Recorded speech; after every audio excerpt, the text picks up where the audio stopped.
이제 시작하도록 하겠습니다. 오늘 말씀은 사도행전 1장 1절에서 11절까지 말씀입니다. 제가 봉독하도록 하겠습니다. 데오빌로여, 내가 먼저 쓴 글에는 무릇 예수께서 행하시며 가르치시기를 시작하신부터 그가 택하신 사도들에게 성령으로 명하시고 승천하신 날까지의 일을 기록하였노라. 그가 고난 받으신 후에 또한 그들에게 확실한 많은 증거로 친히 살아계심을 나타내시사 40일 동안 그들에게 보이시며 하나님 나라의 일을 말씀하시니라. 사도와 함께 모이사 그들에게 분부하여 이르시되 예루살렘을 떠나지 말고 내게서 들은 바 아버지께서 약속하신 것을 기다리라.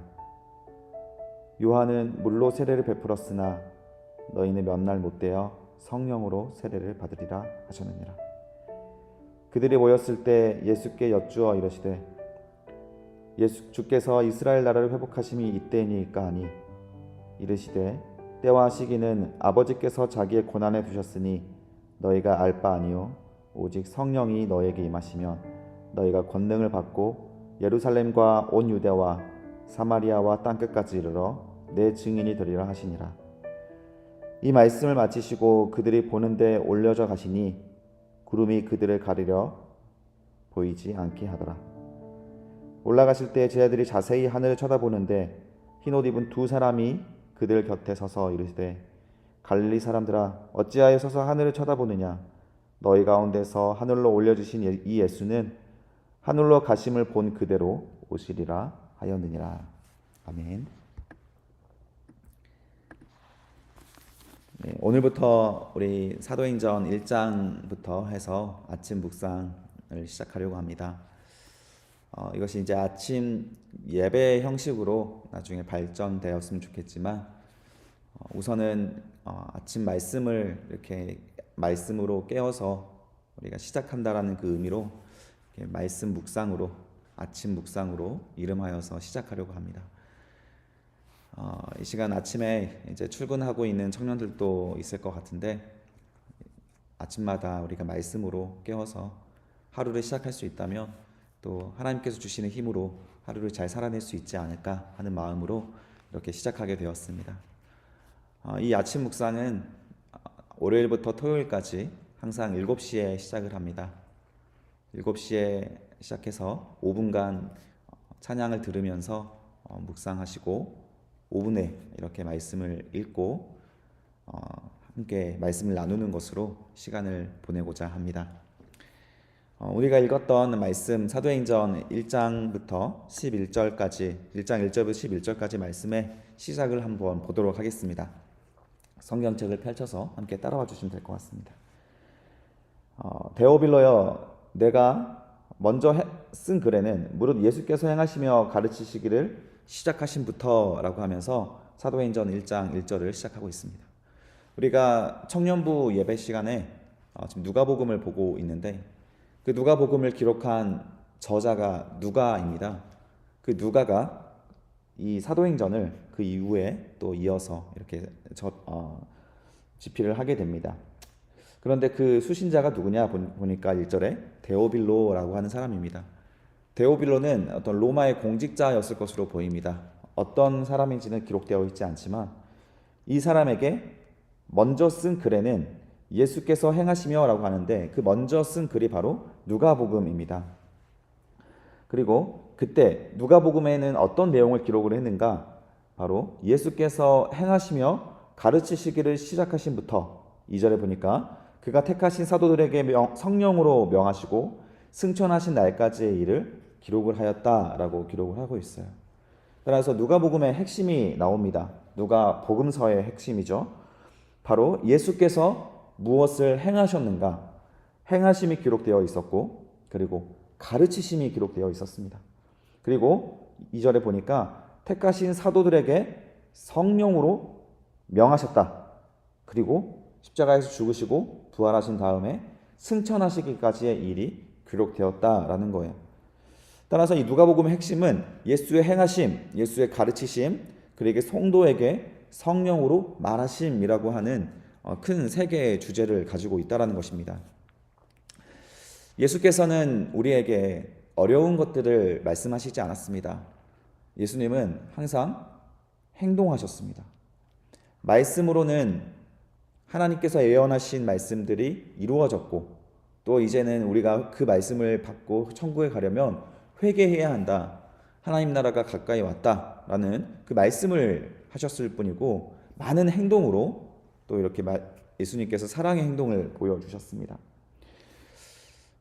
또한 그 성령으로 말씀하셔서 예수님께서 말씀하시는 그 권위가 그 하나님께서 하시는 말씀, 하나님께서 주신 말씀으로 이렇게 말씀을 한다라는 그런 강조점을 가지고 있는 것이 바로 누가복음이라는 것입니다.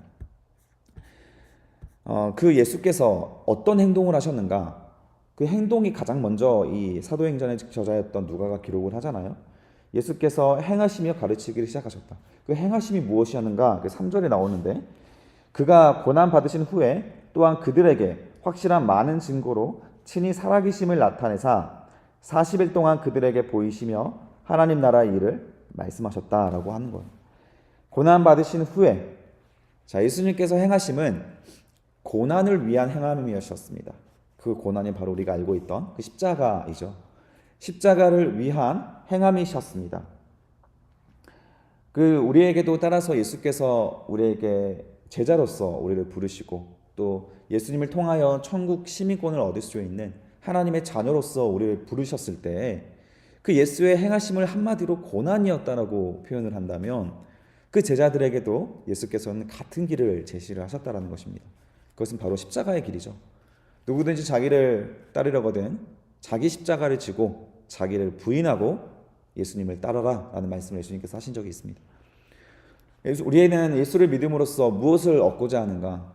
우리는 교회 다님으로써 무엇을 얻고자 하는가?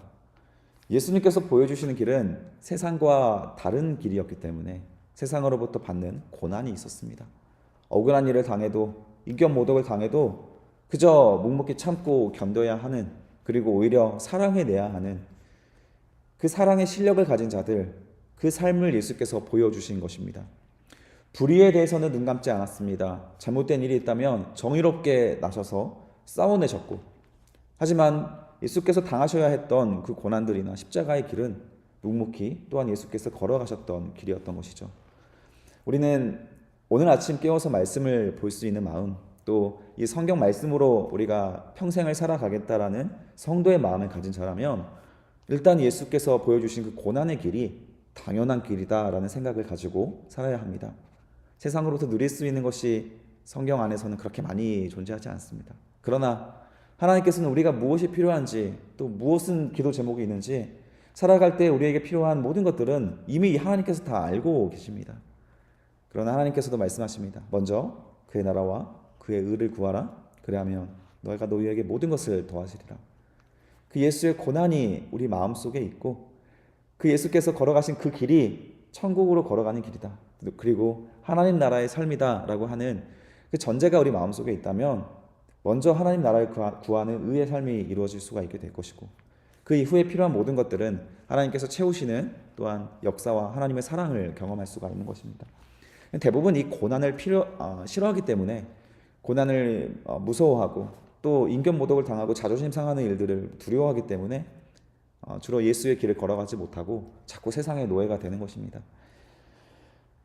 자, 그리고 나서 3절에 보니까 또한 그들에게 확실한 많은 증거로 친히 살아계심을 나타내셨다는 거예요. 많은 증거로 친히 살아계심을 나타내셨다. 부활하신 이후에 예수님께서 나타나신 많은 증거로서 나타나셨고, 또 부활하신 이전에 고난 당하실 때에도 예수님은 하나님께서 보내신 메시아라는 그 사실을 증명하기 위하여서 많은 증거를 보여주셨습니다. 고난의 길을 걸어가고자 할 때 하나님께서 주시는 살아계신 하나님의 역사가 보이는 기적을 경험하게 됩니다. 고난을 두려워하고 세상으로부터 노예가 되는 삶을 살아간다면 우리는 하나님의 역사를 경험할 수가 없습니다. 고난을 기꺼이 감내하고 기뻐할 수 있는 사람, 예수의 제자로서 기꺼이 십자가를 지어가는 사람들에게 하나님께서 주시는 기적이 있다. 이것을 우리가 명심하시고 오늘 하루 우리 청년들이 하나님의 그 구원하심과 기적을 경험할 수 있는 하루가 되시기를 축복합니다. 예수님께서는 40일 동안 그들에게 보이셨습니다. 부활하신 이후에 제자들에게 손에 구멍이 뚫린 못자국을 보여주시고 창으로 뚫린 가슴을 보여주시고 그리고 만져보게 하시고 그럼으로써 예수님께서 부활하셨음을 많은 제자들에게 보여 나타내셨습니다.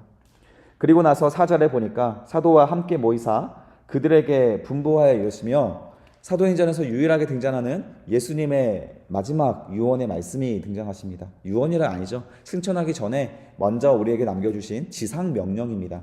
그리고 그 지상명령을 끝으로 예수님께서 사도행전에서 더 이상 하나님 말씀으로 등장하시진 않습니다. 자, 4절에 보니까 육신을 가지신 예수께서 마지막으로 남기신 지상명령 함께 읽어보겠습니다.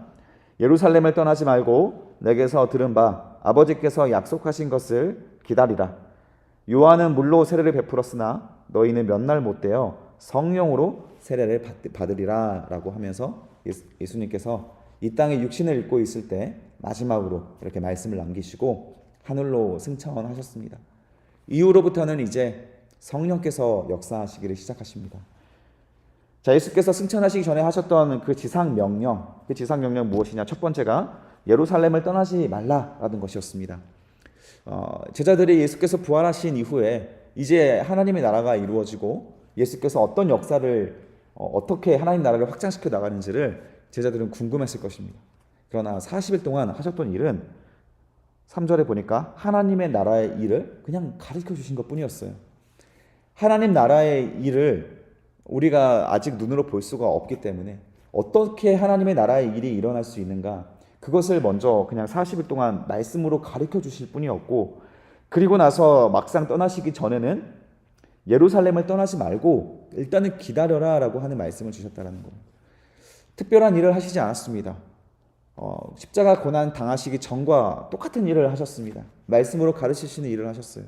그러나 부활하신 그 기적을 본 제자들은 마음으로 많은 설렘과 흥분을 가지고 있었을 것입니다.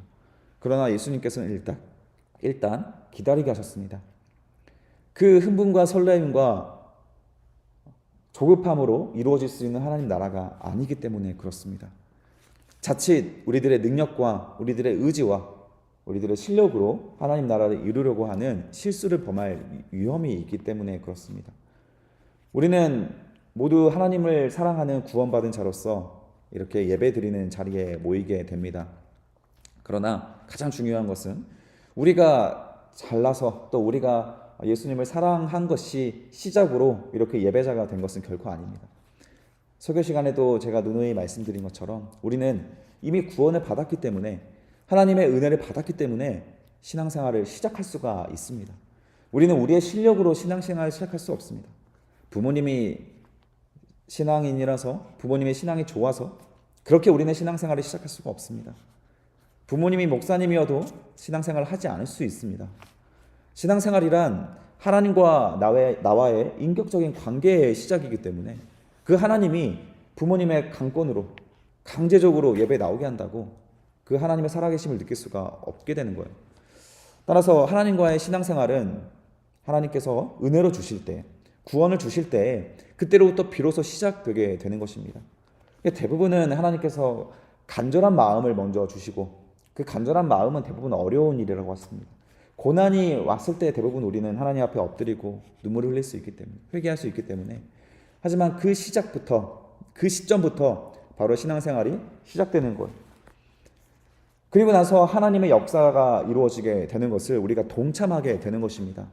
따라서 우리의 실력으로 또 우리의 자랑으로 우리의 어떤 능력으로 일을 시작하려고 할 때 하나님께서는 오히려 빨간불을 켜주셔서 기다리게 하시는 경우가 있다는 것이죠. 예수님께서 부활하신 몸을 제자들에게 보여주셨을 때 그 제자들도 이제는 자기들이 나가서 예수님의 부활을 증거하는 자로 살아갈 때에 자신감을 가질 수 있었습니다. 그러나 예수께서 먼저 명령하신 것은 일단 기다려라. 성령이 너희에게 나타날 때까지, 너의 마음속에 성령의 역사가 시작될 때부터 하나님의 역사가 시작될 것이니 일단은 기다려라 라는 것입니다. 신앙은 이처럼 기다리는 것부터 시작을 할 수 있어야 합니다. 마음이 조급하고 내 뜻대로 안 돼도 일단 기다리며 하나님의 역사를 볼 수 있는, 또 기다릴 수 있는 그런 실력이 우리에게 있어야 한다는 것이죠. 그런데 무엇을 기다려야 하나? 4절에 보니까 아버지께서 약속하신 것을 기다리라 라고 합니다. 성경은 약속으로 시작하고 약속으로 끝이 납니다. 아브라함에게 주셨던 약속, 아담과 하와에게 주셨던 약속, 아브라함에게 주셨던 약속, 그 후 족장들에게 주셨던 약속, 그리고 이스라엘 백성들에게 주셨던 약속, 그리고 이제 신약 성경 넘어와서는 또 사도들에게 주신 약속, 성도들에게 주신 약속으로 계속되는 약속이 우리 성경에 등장하고, 그 약속을 기다리는 것이 바로 우리 성도들과 제자들의 일입니다. 약속이 있기 때문에 우리는 하나님 앞에 기도할 수 있고 예배할 수가 있는 것이에요.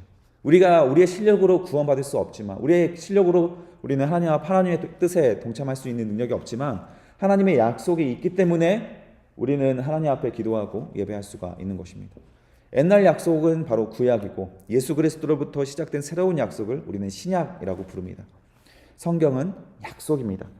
그런데 그 아버지께서 약속하신 것을 기다리라 라고 하는데, 그 약속이 무엇이냐면 바로 5절에 보니까 요한은 너희에게 물로 세례를 베풀었으나 너희는 몇 날 못되어 성령으로 세례를 받으리라. 바로 성령의 역사, 우리 누가복음 지난 시간에 살펴봤습니다. 하나님과 예수님과 성령님의 삼위일체 하나님이신데, 그 각각의 하나님들은, 그 하나님과 예수님과 성령님은 전부 다 다른 존재라고 했죠. 하지만 다른 역할을 가지고 다르게 역사가 되는 것이 아니라 바로 다 한 분 하나님이시기 때문에 동일한 역할과 동일한 목적으로 우리에게 찾아오십니다. 그 성령의 우리의 세례를 받을 때부터 비로소 하나님의 일을 시작할 수가 있게 된다는 것이죠. 5절의 시작은 요한은 물로 세례를 베풀었다고 합니다. 물 세례는 누구나 받을 수 있는 것입니다. 내가 예수의 제자가 되겠다라는 결단이 있다면, 그리고 회개가 일어난다면 우리는 예수의 제자로서 살아가겠다라고 결단을 할 수 있죠. 물 세례는 내가 죽었다라는 것이 상징합니다. 내가 예수 앞에 물에 들어가서 이제는 죽었고, 그리고 물로 다시 나오면서 새로 태어남을 상징하게 되는 거예요. 예수 그리스도를 믿음으로 이제 나는 옛사람은 죽었고 새 사람으로서 내가 살아가겠다라는 개인적인 결단이 있다면 우리는 누구나 세례를 신청하고 세례를 받을 수가 있습니다. 그러나 우리가 기다려야 될 것은 무엇이냐면, 너희는 몇 날이 못되어 성령으로 세례를 받으라 라는 말씀이 있습니다. 몇 날이 못되는 그 기간 동안 기다려야 우리는 세례를 받을 수가 있다는 거예요. 이 세례는 하나님께서 정하시는 날입니다. 이 성령 세례는 몇 날이 못되라는 그런 어떤 임의적인 시간이 우리에게 주어져 있습니다. 제자들에게도 예수님과 함께 공생의 시간을 보냈던 그 제자들도 이 시간이 필요한 거예요. 우리가 신앙생활에서 10년을 했던 30년을 했던 50년을 했던 성령 세례를 받지 않고 우리는 신앙생활이라는 이름 하에 어떤 행동을 했을 수도 있습니다. 왜냐하면 개인적인 결단이 있었기 때문에. 물론 그건 역시 하나님께서 허락하셨기 때문에, 은혜로 주셨기 때문에 시작할 수 있지만, 본격적인 예수의 제자로서, 예수의 증인으로서 살아갈 때에는 성령 세례가 필요한데, 이것은 몇 날 못 되는 그 시간이 필요하다는 것이죠. 그 기다림이 바로 하나님께서 주신 약속이기 때문에 기다림으로 우리는 그 약속을 기다려야 하는 것입니다. 자, 그리고 나서 6절에 보니까 제자들은 그 몇 날 못 돼요 라고 하는 그 시간을 이해를 못하고 일단 6절과 같은 반응을 보이게 됩니다. 그들이 모였을 때 예수께 여쭈어 이르되 주께서 이스라엘 나라를 회복하심이 이때이십니까? 라고 물어봅니다. 그들이 모였을 때 예수께 여쭈어 이르되 이스라엘 나라를 회복하심. 제자들은 3년 동안 예수를 따라다니면서 기대했던 한 가지는 이스라엘이라는 이 나라가, 우리의 조국이 로마 식민지로부터 어떻게 벗어날 수 있는지를 기대했을 것입니다. 그러나 예수님은 무기력하게 로마의 형벌에 의하여 사형에 당하셨고 죽으셨어요. 그러나 이제 다시 부활하셨으니 이제 주님의 나라 이스라엘의 회복하심이 이제 시작되는 것입니까? 라는 그 기대감을 가지고 섣불리 또 예수님께 물어봤다는 것이죠. 그러나 7절에 예수님은 또한 기다림을 다시 한번 강조하십니다. 7절 말씀입니다. 이르시되 때와 시기는 아버지께서 자기의 고난에 두셨으니, 때와 시기는 아버지께서 자기의 고난에 두셨으니 너희가 알 바 아니요. 하나님, 언제부터 저에게 성령 세례가 내려와서 내 삶에 예수의 증인으로서 살아갈 수 있는 실력이 생깁니까? 하나님, 언제부터 내가 하나님을 보고 느낄 수 있는 그런 성령의 충만한 마음을 느낄 수 있습니까? 하나님의 그 역사가, 성령 충만한 그 역사가 우리 망원제일교회에 언제 이루어집니까? 우리 한국에, 대한민국에 어떻게 이루어집니까? 하나님께서 임하시는, 약속하신 그 하나님의 나라는 도대체 언제 임하시는 것입니까? 그 모든 하나님의 약속은, 예수님께서 말씀하시는 그 약속은 우리가 하나님께서 하나님의 뜻과 하나님의 권한 아래, 하나님의 섭리 아래 두셨기 때문에 우리가 그것을 주장할 필요가 없다라는 것이에요. 많은 이단들은 종말을 말합니다. 그리고 언제 종말이 있을지를 말합니다. 그러나 하나님은 그 종말의 시기를 알려주시지 않았습니다. 따라서 우리는 종말론적인 삶을 살아가야 하지만 확정된 종말의 시기를 정하고 살아가지는 않습니다.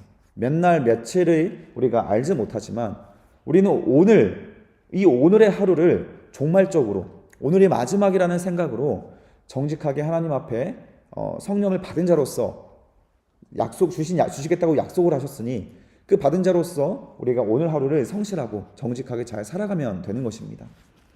그리고 그때 하나님의 때가 되었을 때 성령이 우리 마음속에 충만하게 역사가 되어지게 되고 그 성령 세례를 통하여 하나님의 놀라운 능력을 행할 수 있는 그런 시기도 찾아오게 된다는 것이죠. 8절입니다. 우리가 능히 잘 알고 있는 말씀인데 이 성령이 우리에게 왔을 때 어떤 일이 벌어지는지를 보시겠습니다. 8절 보시면 오직 성령이 너희에게 임하시면 너희가 권능을 받고 예루살렘과 온 유대와 사마리아와 땅끝까지 이르러 내 증인이 되리라 라고 하십니다. 자, 그 성령 세례를 우리가 받았을 때 무슨 일이 발생하십니까? 너희가 권능을 받게 될 것이다. 권능, 예수께서 말씀하신 그 권능이라고 하는 것은 당연히 하나님의 능력 아니겠습니까? 그리고 예루살렘과 온 유대와 사마리아와 땅끝까지 이르러 무엇이 될 것이다? 예수의 증인이 될 것이다. 하나님의 증인이 될 것이다 라는 것입니다. 과거로부터 구약에서 하나님의 증인의 역할은 바로 선지자들의 역할이었습니다. 하나님의 말씀을 대언하는 역할이었고 하나님의 능력을 보여내는 역할이었습니다. 거짓 선지자들과 참 선지자들의 구분법은 그 하나님의 능력을 보여낼 수 있는가 없는가를 가지고 구분지었습니다. 따라서 예수께서 사역하실 때에도 바리새인들과 서기관들이 찾아와서 그 하늘의 표적을 보여라 라고 말하는 것은 참 선지자와 거짓 선지자를 구분할 수 있는 그 구분법이었기 때문에, 구약에서 선지자들을 통해서 알려주신 구분법이었기 때문에 그렇게 물어본 것입니다. 그런데 예수께서도 그 표적을 보일 수는 있다. 그러나 내가 요나의 표적 외에는 다른 표적을 보이지 않을 것이다. 그러니까 예수의 십자가 사역 외에는 다른 표적을 보일 필요가 없다. 이렇게까지 말씀하셨는데 어찌됐든 하나님의 그 권능을 보여낼 수 있는 그 실력, 성령의 능력, 그것은 성령 세례를 받은 이후에 우리가 가능하다라는 것입니다. 자, 그리고 나서 더 중요한 말씀이 바로 온 유대 그리고 사마리아와 땅끝까지 이르러 내 증인이 될 것이다. 자, 땅끝이라고 하는 곳을 우리는 늘 중요하게 생각합니다. 왜냐하면 마태복음 마지막에 보면 땅끝까지 복음이 증거되었을 때 다시 예수께서 오시겠다라는 약속을 주셨기 때문에 우리는 언제 종말이 오고 하나님 나라가 오는지 조급하지 않습니까? 이제 빨리 이 불합리한 이 세상이 이제 종식되고 이 전쟁이 있는 이 나라, 불안한 나라 이런 게 종식되고 모두가 행복하게 살 수 있는 그 하나님의 나라를 우리는 조급하게 기다릴 수 있지만 그 전에 우리에게 주신 그 사명은 땅끝까지 예수의 증인이 되어서 복음을 전하라는 사명이 있었고 그 땅끝까지 복음이 증거되었을 때 예수께서 다시 오시겠다는 약속을 주셨기 때문에 우리는 그 땅끝이 어딘지를 늘 생각하며 살아갔습니다. 그러나 그 땅끝은 우리가 분명히 복음을 전해야 되는 자리지만 예수께서 먼저 말씀하신 곳이 어디입니까? 온 유대입니다. 온 유대. 온 유대는 지금 말씀을 듣고 있는 유대인들이 있기 때문에 그 온 유대라는 말씀이 먼저 등장을 했을 것입니다. 먼저 이 온 유대, 이스라엘을 말하는 것이죠. 우리가 다가갈 수 있는 그 자리가 있다는 것입니다. 우리의 사업의 자리, 또 직장 자리, 또 가정, 그리고 우리 친구들, 여러분들이 만나고 있는 또 모든 사람들 가운데서 그 자리 가운데서 무엇이 되어라? 예수의 증인이 되어라. 그리고 사마리아, 그 이웃을 말하는 것이죠. 우리가 함께 손을 한 번 더 연락을 해서 손을 뻗어야 하는 누군가가 있다면 그 사람을 위해서 또 복음을 증거하라. 그리고 땅끝까지 우리가 해외로 나가서 선교하고 그 어디 알 수 없는 북한이나 이런 곳에 가서도 증인이 되어라. 어찌되었든 그 성령께서 우리에게 나타나실 때 나오는 반응은 하나님의 성령의 권능을 받아서 능력 있는 삶을 살아갈 수가 있게 되고, 죄를 짓지 않고 하나님과 온전한 관계를 살아갈 수 있는 그 시간이 찾아오게 되는데, 그때 그 권능을 가지고 우리가 해야 할 일은 북한에 가거나 러시아에 가거나 예수를 핍박하는 자리에 가서 선교하는 것도 포함이 되지만, 가장 먼저 우리의 삶의 자리, 온 유대가 있다라는 것입니다. 우리 청년들이 오늘 하루를 시작하는 삶 가운데 여러분들에게 놓여져 있는 그런 삶의 자리, 온 유대가 있습니다. 그 온 유대 가운데 성령의 말씀으로, 하나님의 말씀으로 오늘 하루를 정직하게 살아낼 수 있다면 증인의 삶을 살아가고 있는 것입니다. 그런데 또 하나 우리가 살펴봐야 될 부분이 있습니다. 성령이 너희에게 임하시면 하나님의 권능이 나타난다. 자, 과거 구약에서 우리 성경 공부하시고 있는 분들은 많이 봐왔던 말씀이 있습니다. 하나님께서 언제 나는 너희의 하나님이 되고 너희는 나의 백성이 될 것이다. 하나님께서 언제 내가 너와 함께 할 것이고, 언제 하나님께서 너를 보호할 것이고, 너를 승리하게 할 것이고, 너의 왕위를 영원히 가게 할 것이고, 언제 그렇게 하나님께서 약속을 하십니까? 그 약속에는 항상 조건이 붙습니다. 바로 하나님의 말씀과 규례를 지켜 순종하면 하나님께서 너와 함께 하실 것이고 너를 지켜 보호하실 것이다. 그 약속을 주셨습니다. 그런데 그 조건이 신약에 와서 예수께서 승천하실 때 어떤 조건을 거십니까? 오직 성령이 너희에게 임하시면 이라는 조건을 거는 거예요. 우리는 일을 참 쉽게 하고 싶어 합니다. 예수의 신앙생활을 쉽게 하고 싶어 합니다. 구원도 쉽게 얻고자 합니다. 구원받는 삶을 쉽게 생각합니다. 그러나 구약부터 신약까지 한 번도 쉬운 것을 말씀하신 적이 없습니다. 구약에는 어렵게 말씀하셨고 신약에는 쉽게 하셨다. 구약과 신약의 그 구원의 조건은 사실 다르지 않습니다. 성령이 우리에게 임하시면 우리가 하나님 말씀을 지켜 순종할 필요가 없어지는 것입니까? 그렇지 않지 않습니까? 그런데 왜 성령이 임하시면 우리가 하나님의 권능을 행할 수 있고 증인의 삶을 살아갈 수가 있게 되는 것입니까? 성령께서 오셔서 우리 마음속에 임하게 되었을 때 나타나는 가장 대표적인 증상이 구약에서 말했던 그 하나님 말씀을 지켜 순종하면이라고 하는 그 조건이 성령이 우리에게 오시면서 그 하나님 말씀에 순종할 수 있는 실력을 더해 주시겠다는 거예요. 그 의지를 더해 주시겠다는 겁니다. 성령께서 우리 안에 오시면 그 하나님 사랑이 그 무엇보다 충만하게 일어나기 때문에 하나님께서 하지 말라는 것을 안 할 수가 있게 되는 것이고, 하나님께서 하라고 하는 일에 목숨 걸고 걸어 나갈 수가 있는 것입니다. 따라서 하나님의 말씀을 뒷전으로 성령만 받으면 내가 무슨 짓을 해도 하나님의 역사로서 합리화되는 것은 결코 아니라는 것이죠.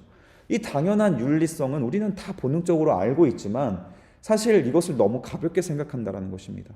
우리가 진정으로 성령이 우리에게 임했을 때 하나님 말씀이 먼저 우리 마음속에 풍성하게 지켜져 나가는 것입니다. 우리의 삶으로 하나님 말씀을 순종하며 걸어갈 수가 있게 되는 것이 성령이 임하게 되었던 가장 대표적인 증상이고, 하나님 말씀에 순종하며 정결하게 살아가는 그 삶 때문에 하나님과의 관계가 회복되어서 하나님의 권능이 우리의 삶 가운데 드러날 수가 있게 되는 것이고, 하나님의 말씀이 지켜 행함으로써 하나님 사랑과 이웃 사랑이 실현되기 때문에 온 유대와 사마리아와 땅끝까지 내가 거하는 어느 자리라도 하나님 나라가 실현되어지는 기적과 같은 일이 일어나게 되는 것입니다. 따라서 성령 받았을 때 가장 대표적인 증상, 이 하나님의 말씀, 약속이 우리가 더 기뻐지고 더 잘 받아들여지고 더 잘 들리고 보이고, 그래서 하나님께서 무슨 말씀을 하시는지를 깨달아 이 하나님 말씀대로 지켜 행할 수 있는 능력을 가게 될 것이다. 그게 바로 성령 세례를 받은 가장 대표적인 증상, 그리고 그것으로 인한 하나님의 권능이 이루어지게 되는 가장 대표적인 믿음의 순간이라는 것입니다. 자, 그리고 나서 9절의 말씀입니다. 이 말씀을 마치시고 그들이 보는데 올려져 가시니 구름이 그를 가리어 보이지 않게 하더라. 올라가실 때 제자들이 자세히 하늘을 쳐다보고 있는데 흰옷 입은 두 사람이 그들 곁에 서서 이르되 갈릴리 사람들아 어찌하여 서서 하늘을 쳐다보느냐. 너희 가운데서 하늘로 올려주신 이 예수는 하늘로 가심을 본 그대로 오시리라 하였느니라. 자, 예수께서 이런 권능의 역사를 말씀하시고 하늘로 승천하여 올라가셨습니다. 그런데 올라가실 때 천사들이 내려와서 그 예수님을 수종드는 거예요. 그리고 예수님이 올라가셨지만 예수님께서 갑자기 하늘로 승천해 하시는 모습을 하늘을 바라보고 지켜보고 있었던 제자들에게 천사들이 말하기를 예수께서 올라가신 그대로 다시 내려오시겠다라는 것이에요. 반드시 다시 오실 것이다. 이것은 바로 예수께서 하셨던 약속이고 그 약속을 천사들을 통하여서 다시 한번 확증하시는 겁니다. 예수께서는 반드시 다시 오십니다. 이 약속을 이루기 위하여서 다시 오시고 말씀에 순종하며 예수의 제자로서 이 땅의 시간을 예수님처럼 고난의 길을 걸어가고자 하는 자들의 그 눈물을 닦기 위하여 오십니다. 그 마지막 때를 살아가고 있는 자들에게 함께하기 위하여 예수님께서는 반드시 다시 오시고 선과 악을 구분짓고 선을 행하는 자들에게 보상하기 위하여 다시 이 땅에 오십니다. 그 하나님 나라는 이미 약속되어 있는 것입니다. 그 약속이 있기 때문에 우리는 오늘의 고난을 또한 이겨낼 수 있는 힘을 갖게 되는 것이고 언제 오실지 모르지만 오늘 하루를 마지막이라고 생각하며 하나님 말씀대로 지켜 순종할 수 있는 그 하나님의 권능을 가진 자, 증인으로서 살아갈 수가 있는 것입니다. 오늘 하루 예수께서 다시 오심을 믿고 신뢰하며 살아갈 수 있는 우리 청년들 되시기를 주님의 이름으로 축복합니다.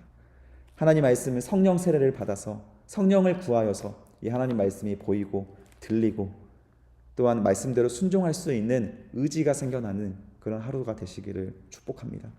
고난의 삶이라 할지라도 예수님이 보여주신 길이기에 함께 십자가를 지고 자기를 부인하고 걸어갈 수 있는 우리 청년들 되시기를 주님의 이름으로 축복합니다. 오늘 하루 첫 시작을 이렇게 말씀으로 시작했고 처음으로 아침 묵상을 시작했습니다. 오늘 보니까 벌써 7명이 함께 하고 있네요. 한두 명만 함께 해도 행복할 것 같았는데 이렇게 7명이 함께 해주셔서 감사합니다. 이 영상은 또한 다시 정리해서 매일 업데이트를 해드릴 겁니다.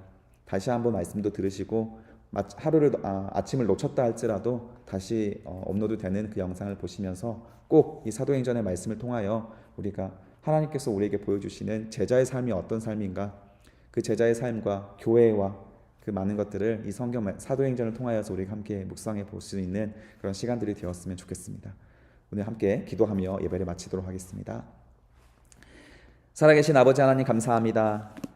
우리가 예수의 제자로서 또 살아가기 위하여서 이렇게 말씀으로 아침을 열고 시작했습니다. 하나님, 주님께서 주신 성령의 그 약속을 먼저 우리가 깨닫고 기다리며 사모할 수 있는 우리들이 되게 하여 주시옵소서. 우리는 능력이 없습니다. 자꾸 하나님 말씀을 싫어하고 또 순종하기를 어려워합니다. 또 오늘 하루 많은 죄를 짓게 됩니다.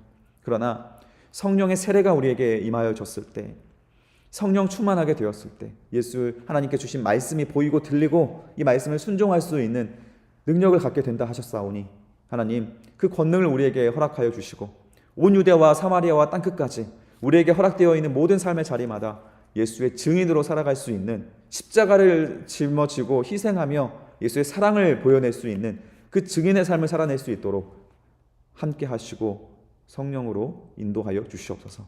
감사드리며 오늘 하루 주님께 맡겨드리며 예수 그리스도의 이름으로 기도드립니다. 아멘.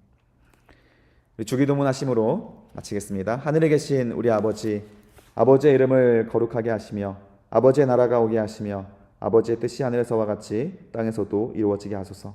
오늘 우리에게 이러한 양식을 주시고 우리가 우리에게 잘못한 사람을 용서하여 준 것 같이 우리 죄를 용서하여 주시고 우리를 시험에 빠지지 않게 하시고 악에서 구하소서. 나라와 권능과 영광이 영원히 아버지의 것입니다. 아멘. 사랑하고 축복합니다. 오늘 하루 충만한 하루 되시기를 바랍니다.